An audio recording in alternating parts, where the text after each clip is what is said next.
I'm Stephen. We've just discovered 19 years now. 19 years, yeah. And we met through our love of amateur dramatics and musicals. Yep. And what show was it we were doing? Chess. Chess. I played Stephen's wife. Carolyn's about to star in the show Made In Dagenham, and she is playing Rita O'Grady. And how similar would you say has the show is to the film? It's pretty similar. The storyline is fairly the same. I don't know, for those of you that have seen the film Made in Dagenham, in the factory, the working conditions are so bad in the factory and it's so hot that the girls are sitting in their underwear, in their bras. And the first thing I did when I got the script was make sure that there was no scene where I'd be sitting in my bra. We met through theatre, but we became really good friends through just life, just with our love of movies. Yeah, oh my god, yeah. We used to have a regular thing, didn't we? It was probably every week. Yeah, we went, date night. Yeah, we would go and both go and see a movie together. Yeah.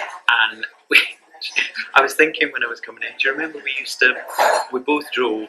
We didn't drive in the same car. No. We both drove, and Carol and I would drive similar way home, and we would stop at the lights together, roll down the window, have a laugh.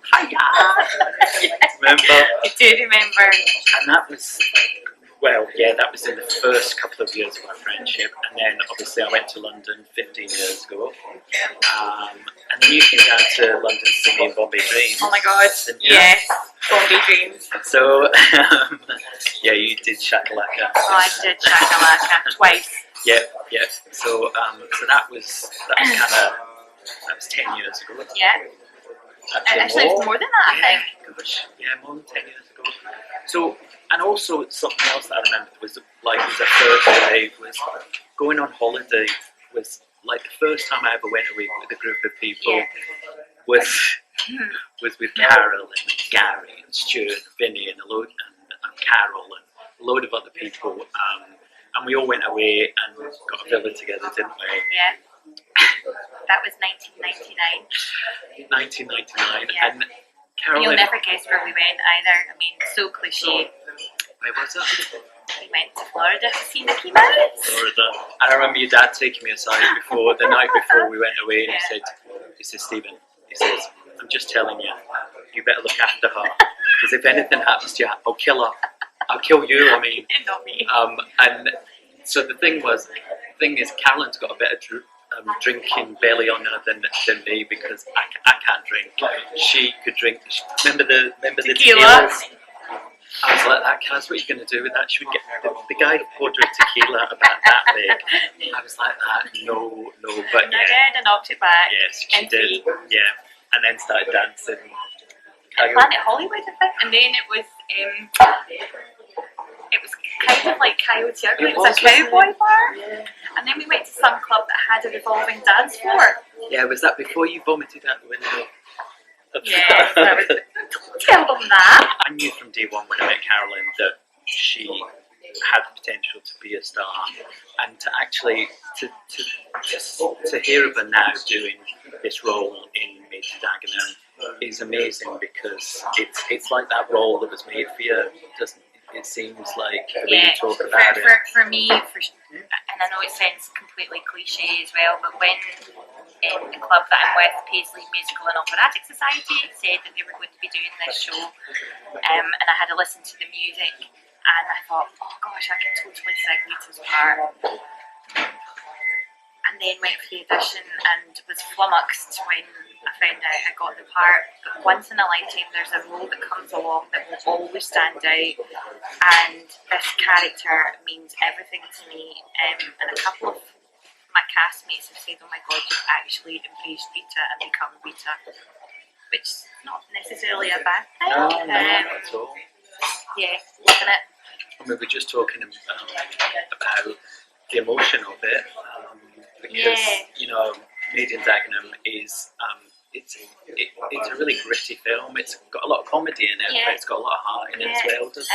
Yeah, I mean, it was 1968, so if you look at it this way, next year will be the 50th anniversary. You know, the Equal Pay Right Act was passed in 1970 after what these women at Ford Dagenham did.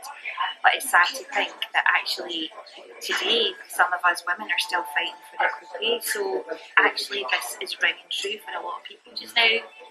And I think it's a show that will have a big impact on women in particular. Again, cliche, the end number, stand up. People aren't standing up at the end then, or signing up for the Labour Party.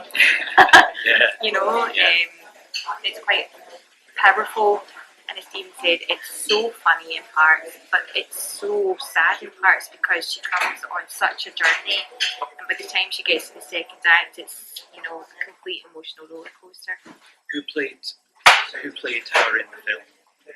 Sally Hawkins, I think. And who played it in the musical? Gemma Arterton. Yeah. I love Gemma Arterton. Yeah, I actually saw the show in London 5 years ago now or something. It's like 24. Jack Bauer. Yeah. I'm sorry, Jack Bauer's just censored. So, if you had a favourite line from the show, This show that I'm doing? this show, Yep, that's easy. what is it? Nothing changes if it isn't challenged. Which is quite apt, like for a lot of things. Yeah. Especially with the whole Trump thing going on. Nothing changes if it isn't challenged, and people are finally challenging them, you know? Okay. I feel like we've got our own talk show happening here. It's like, okay, guys, so is there one more thing that you would like to say? Yes. What is it? Like, share, comment and subscribe, and you'll probably do this all down below in the comment section below. You've watched my videos before, haven't you? No. Anything you want to say? Yeah, what I'm going to say is go and see Made in Dagenham. Runs next week, so that's the 21st to the 25th of February at the King's Theatre in Glasgow. I will put the details for the show in the comment section below. Wait, we might even have a wee flyer. Let's see. I should have been more prepared. There you go. Very good, very good. So I'll put all the details down below. Thank you, Alan, for being a guest on the show. I think it's served a hot. Yeah, it does. Thank you. Thank you. And yeah, go and see the show. Please come and support us. It's fantastic. And it's very rousing, and I'm sure you'll leave feeling most uplifted after all the sad stuff. Yeah, I'm sure people will be on their feet. I hope so. Yeah, I'm sure they will. I'm sure they will. Okay, thank you. Thanks, Stephen. And I was reminded of you the other day, we went to see Bridget Jones together, the first one, and I think we went to the midnight screening of it, as we used to do. And we'll all be familiar with the opening scene and her singing all by herself with a glass of wine, and Stephen turned to me in the cinema and he went, "Oh my God, that's you." The sad thing is, after watching Bridget Jones's Baby, mine is Baby of course, and I watched the opening and I went, "Yep, that's still me."